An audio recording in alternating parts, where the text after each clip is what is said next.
అన్ని రోజులు ఒకెత్తైతే వీకెండ్ మరొకెత్తనే చెప్పాలి. ఎందుకంటే హౌస్లో హౌస్ మేట్స్ చేసిన తప్పొప్పులపై హోస్ట్ నాగార్జున కడిగి పారేస్తారు కాబట్టి.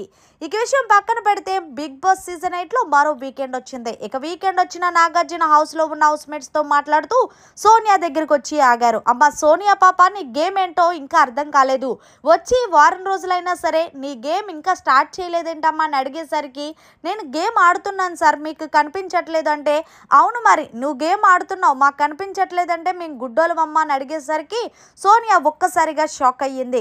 సోనియా, నాకు తెలిసి అర్థం కాలేదు, నువ్వెప్పుడు చిన్నోడా పెద్దోడా అంటూ వాళ్ళిద్దరితో తిరగడం తప్ప హౌస్లో చేసింది ఏముందో చెప్పమ్మా అని అడిగేసరికి ఒక్కసారిగా షాక్ అయింది సోనియా. అంతేకాదు సోనియా, మీరు ఏదైతే మనీ విషయంలో బయాస్డ్గా వ్యవహరించారో అది అస్సలు నచ్చలేదు అంటే సోనియా మణికంఠ విషయంలో వాదించడానికి చూసింది. అయితే సరే సోనియా, మీరు ఎంత చెప్పినా సరే వినలేదు. ఇందాకడే కదా నిఖిల్కి వీడియో వేసి ప్లే చేశాను. మణికంఠ తనకి తానుగా సాక్రిఫైస్ చేసుకోలేదు.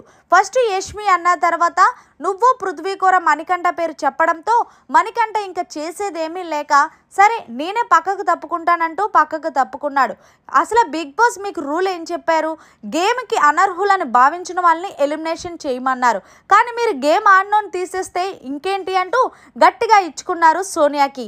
అంతేకాదు సోనియా, నువ్వు కానీ వచ్చే వారం గేమ్పై ఫోకస్ పెట్టకపోతే నువ్వు బిగ్ బాస్ హౌస్ నుంచి బయటకు వెళ్ళడం ఖాయమంటూ హోస్ట్ నాగార్జున తెలియజేశారు. అంతేకాదు నిఖిల్ మీద కాన్సన్ట్రేషన్ తగ్గించి గేమ్ పై ఫోకస్ పెట్టంటూ ఒక రేంజ్లో సోనియాకి దోల తీర్చారనే చెప్పాలి నాగార్జున.